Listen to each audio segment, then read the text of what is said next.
Picture this. A 9-year-old boy arrives at a French military school. He doesn't speak French well.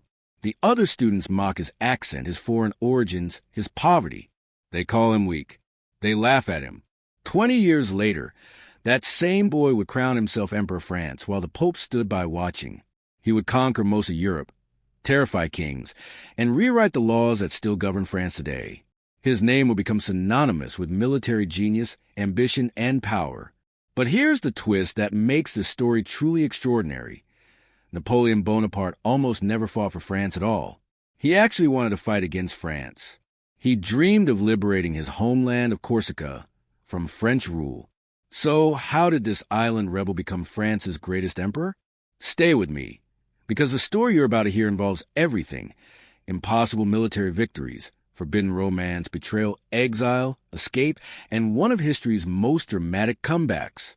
This is the story of a man who rose from nothing to rule an empire, and whose legacy still shapes our world today. Napoleon wasn't born French. Not really. He was born on August 15, 1769, in Ajaccio, Corsica, just 3 months after France had conquered the island from the Republic of Genoa. Think about that timing. His parents had literally been fighting against French occupation when his mother was pregnant with him. His father, Carlo Bonaparte, was a lawyer and supporter of Corsican independence fighter Pasquale Paoli.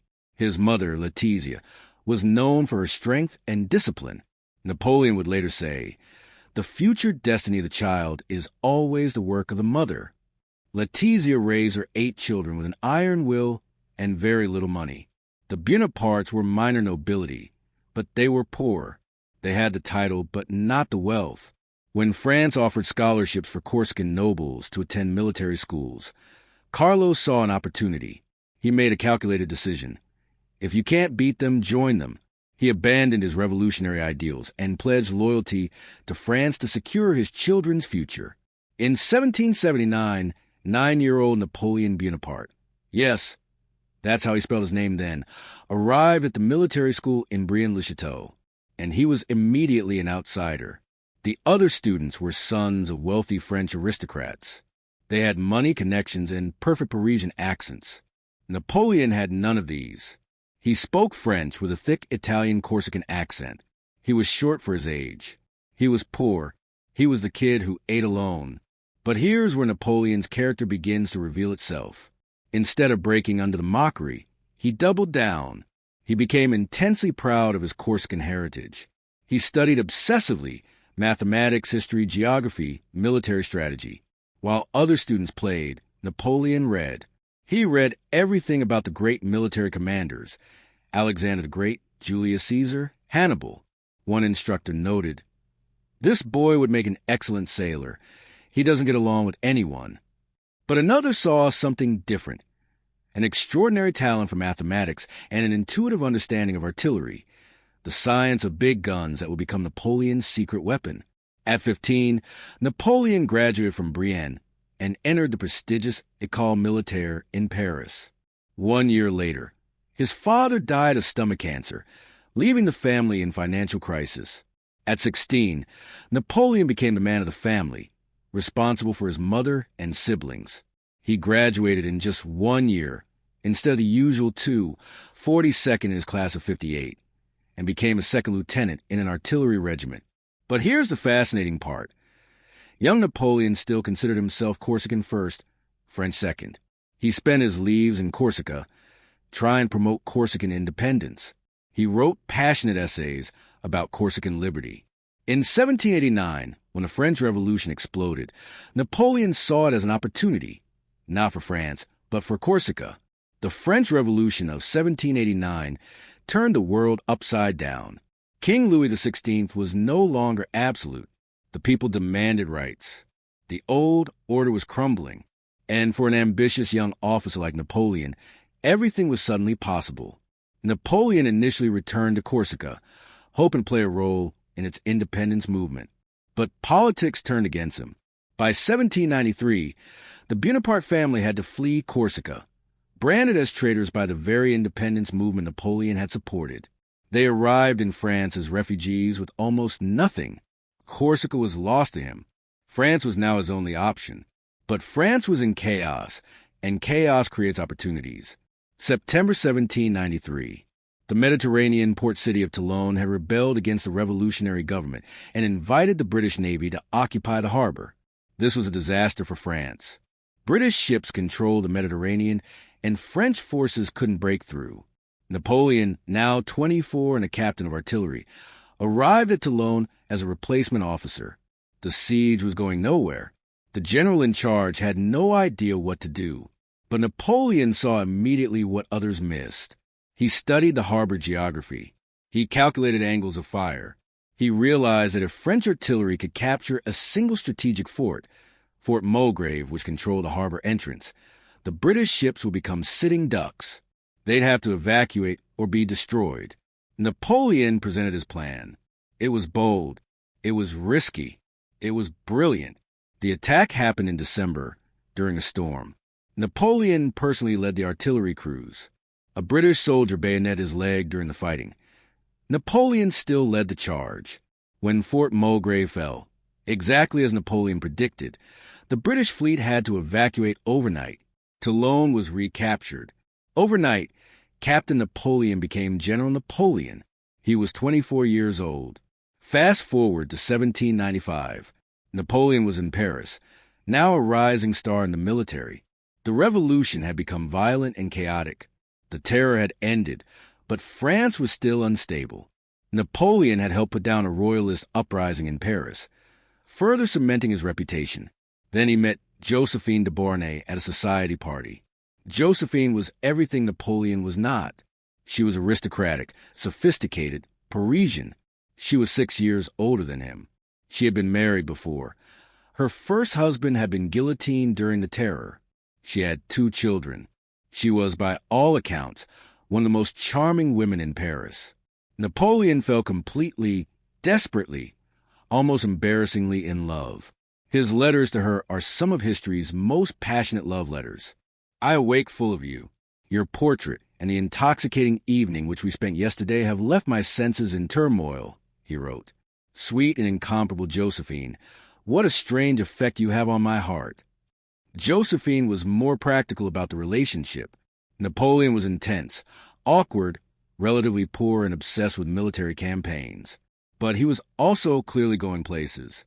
They married on March 9th, 1796. 2 days later, Napoleon left Paris to take command of the French army of Italy. Their honeymoon would have to wait, because Napoleon was about to shock Europe. When Napoleon arrived to command the army of Italy in 1796, he found an army that was starving, unpaid, poorly equipped, and demoralized. They were outnumbered by the Austrian and Piedmontese forces occupying northern Italy. His own generals looked at this 26-year-old upstart with suspicion. Napoleon gathered his officers. Soldiers, he said, you are naked, ill-fed. The government owes you much. It can give you nothing. Your patience, the courage you display in the midst of these rocks, are admirable, but they procure you no glory. I will lead you into the most fertile plains in the world. Rich provinces, great cities will be in your power. There you will find honor, glory, and riches. It was a bribe. It was a promise. It was a vision. And then Napoleon delivered. What happened next became the stuff of legend. In a series of rapid, shocking victories, Napoleon used speed, surprise, and innovative tactics to defeat armies that should have crushed him. He separated enemy forces, attacked their weak points, moved faster than anyone thought possible. Battle of Montagnat, victory. Battle of Lodi, victory. Battle of Arcole, where Napoleon personally grabbed a flag and led a charge across a bridge under enemy fire. Victory. Battle of Rivoli, victory. Within a year, Napoleon had conquered northern Italy, defeated 5 Austrian armies, and forced Austria to sign a peace treaty. He sent wagon loads of Italian art treasures and gold back to Paris. He established French-controlled republics in Italy. He had disobeyed orders from Paris, made his own political decisions, and succeeded so dramatically that no one could challenge him. Napoleon returned to Paris as a conquering hero. He was 28 years old, and he was just getting started. In 1798, Napoleon proposed an audacious plan: invade Egypt. Why Egypt? To threaten British trade routes to India. to revive the glory of Alexander the Great's eastern conquests, to expand French influence into the Middle East. But honestly, Napoleon was restless. He was politically vulnerable in Paris. He needed another spectacular victory to maintain his momentum. Egypt was his next stage. In May 1798, Napoleon sailed from Toulon with 50,000 men and 150 scientists and scholars. Yes, scientists. Napoleon understood that conquest wasn't just military. It was cultural and intellectual too. This expedition would lead to the discovery of the Rosetta Stone and the birth of Egyptology. Napoleon conquered Egypt quickly. The Battle of the Pyramids was another stunning victory. Soldiers, Napoleon declared before the battle, from the heights of these pyramids, 40 centuries looked down upon you. His forces crushed the Mamluk army. But then disaster struck. Admiral Horatio Nelson and the British Navy found the French fleet anchored in Aboukir Bay and utterly destroyed it in the Battle of the Nile. Napoleon's army was now trapped in Egypt with no way home. Napoleon pushed forward anyway. He invaded Syria. He laid siege to Acre. But disease, desert warfare, and British-supplied Turkish defenders wore down his forces. The siege of Acre failed. Napoleon's army retreated to Egypt, weakened and demoralized. Here's when Napoleon's ruthlessness showed. Plague had broken out among his troops. Some historians claim Napoleon ordered plague-infected soldiers to be poisoned rather than left behind to be captured. Whether true or not, it revealed the darker side of his ambition. Back in France, everything was falling apart. The Directory, the government ruling France, was corrupt and incompetent. France was losing wars in Europe. The economy was a disaster. People were terrified that the revolution would collapse, and either anarchy or monarchy would return. Napoleon received news of the crisis and made a decision: abandon his army in Egypt and return to France. In August 1799, he secretly sailed home, leaving his troops behind under the command of General Kleber. When Napoleon landed in France in October 1799, he was greeted as a returning hero. People were so desperate for strong leadership that they ignored the fact he had abandoned an army. Political conspirators immediately approached him. We need to overthrow the Directory. We need a new government. We need you. On November 9th to 10, 1799, 18 to 19 Brumaire in the revolutionary calendar, Napoleon executed a coup d'etat. It almost failed. When Napoleon addressed the legislature, some deputies physically attacked him, and he had to be rescued by his brother Lucien and loyal soldiers. But by the end, the Directory was dissolved, and a new government, the Consulate, was established with Napoleon as first consul. Napoleon was effectively the dictator of France. He was 30 years old. Napoleon didn't just want military glory. He wanted to transform France itself. As first consul, he launched an incredible series of reforms that would shape modern France and, indeed, the modern world. The Napoleonic Code, established in 1804, is Napoleon's most lasting legacy. This comprehensive legal code established clear laws for property, family, and individual rights. It guaranteed equality before the law and protected property rights. Yes, it was conservative in some ways. Women lost rights they gained during the Revolution, but it was revolutionary in establishing that all men were equal under law, regardless of birth. This code still forms the basis of legal systems in over 70 countries today. Napoleon reformed education, creating the lycée system of secondary schools and universities. He established the Bank of France to stabilize currency. He reconciled with the Catholic Church through the Concordat of 1801, ending years of religious conflict. He created the Legion of Honor to reward merit rather than birth. He built roads, bridges, and monuments. Say what you will about Napoleon's imperialism and wars, but he was also an administrator of genius. He worked obsessively, reportedly sleeping only 4 hours a night, on creating efficient, rational systems for running a modern state. In 1804, Napoleon decided titles needed to reflect reality. He declared France an empire and himself Emperor Napoleon I. The coronation ceremony on December 2nd, 1804, at Notre Dame Cathedral was staged for maximum dramatic effect. Pope Pius VII was present to bless the coronation, but at the crucial moment, when the Pope was supposed to place the crown on Napoleon's head. Napoleon took the crown from the Pope's hands and crowned himself. The message was clear. Napoleon's power came from Napoleon, not from God or any authority above him. He then crowned Josephine as empress. The boy who had been mocked at military school, the Corsican outsider, had become Emperor of France. Between 1805 and 1809, Napoleon fought what were called the Wars of the Third, Fourth, and Fifth Coalitions. Basically, all of Europe repeatedly trying to stop France, and Napoleon repeatedly defeating them. December 2nd, 1805, the Battle of Austerlitz, often called Napoleon's greatest victory. He faced a combined Russian and Austrian army that outnumbered him. Napoleon deliberately appeared weak, luring the enemy into attacking his weak right flank. Then he struck at the center of their line with devastating force, splitting their army and crushing them. It was a masterpiece of tactical deception. Austria sued for peace. Russia retreated. October 14th, 1806, Napoleon destroyed the vaunted Prussian army at the twin battles of Jena and Auerstedt. Prussia, home of Frederick the Great, crumbled in a single day. Napoleon entered Berlin in triumph. By 1807, Napoleon dominated Europe, from Spain to Poland. He had defeated Austria, Prussia, Russia, and numerous smaller states. He placed his brothers on the thrones of Spain, Naples, and Westphalia. He divorced Josephine. She couldn't give him an heir, and married Marie-Louise, daughter of the Austrian emperor, cementing his legitimacy as a European monarch. Napoleon had achieved what seemed impossible. A Corsican of minor nobility had become the most powerful man in Europe, but empire has a way of overextending itself. Napoleon made two catastrophic mistakes. First, Spain. In 1808, Napoleon invaded Spain and placed his brother Joseph on the Spanish throne. But the Spanish people fought back in a brutal guerrilla war. French troops were tied down for years, bleeding money and men in what Napoleon called his Spanish ulcer. Second, Russia. Napoleon's continental system, a blockade meant to strangle British trade, required all European countries to stop trading with Britain. Russia, needing British trade, began to ignore the blockade.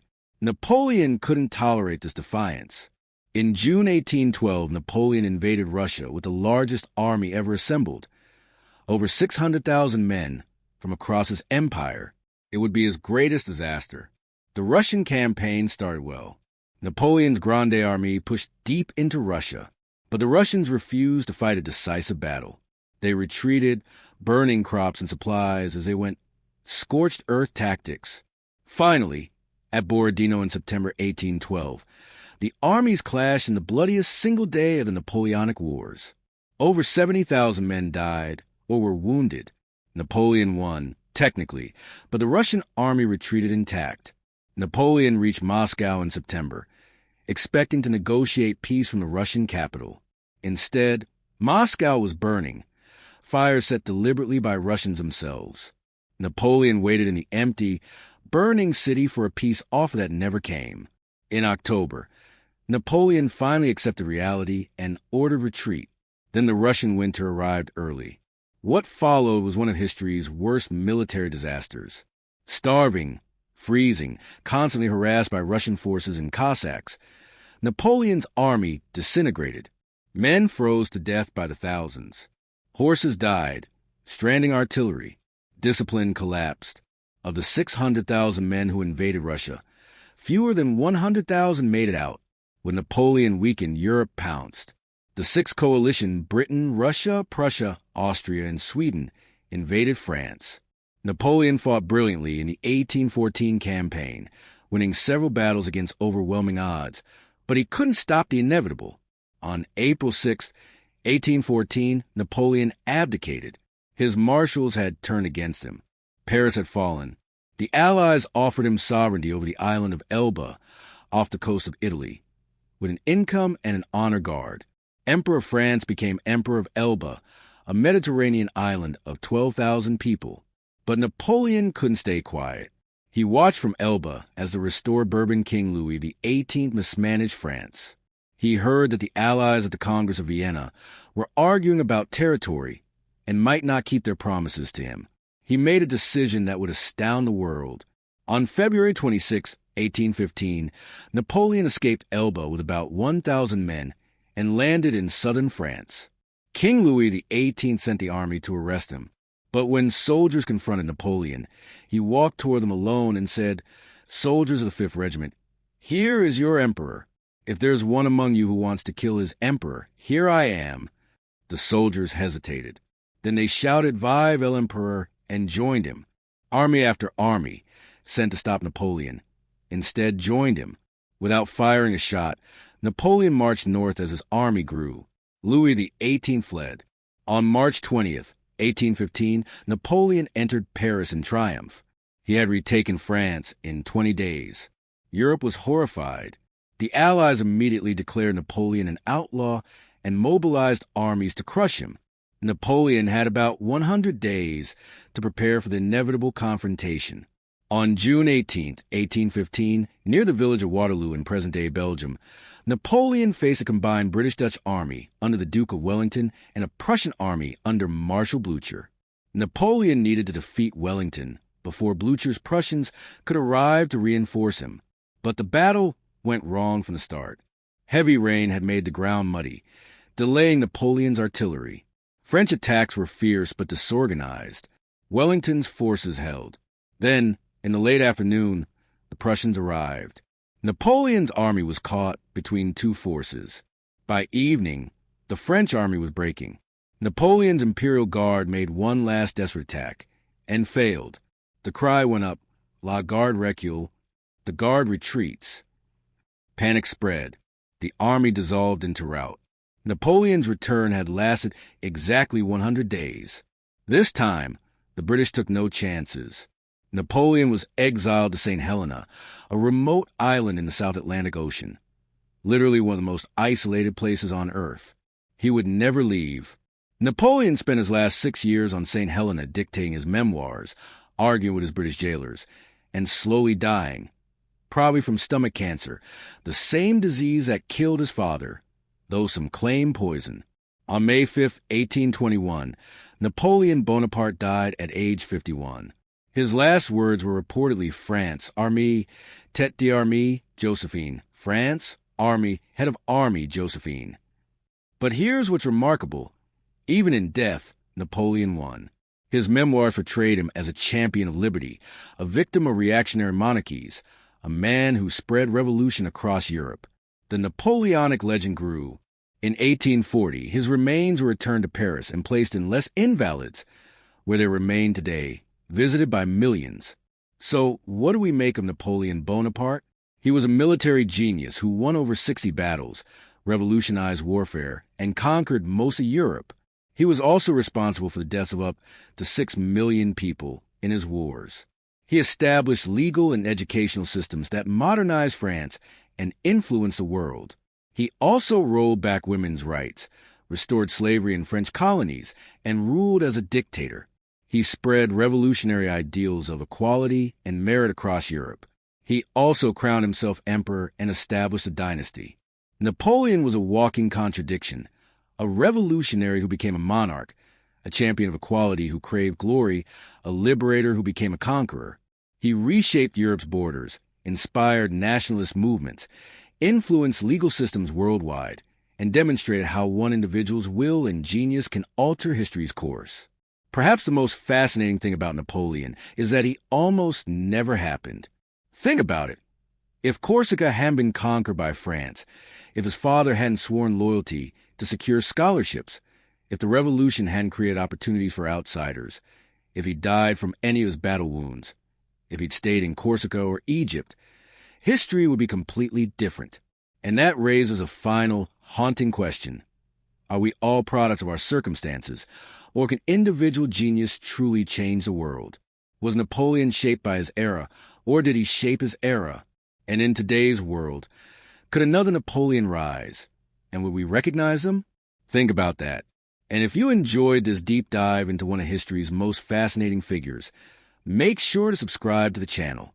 We've got more incredible historical journeys coming your way. Hit that subscribe button, ring the bell for notifications, and let me know in the comments. Do you think Napoleon was a hero, a villain, or something in between? Thanks for listening. Until next time, Stay curious about history.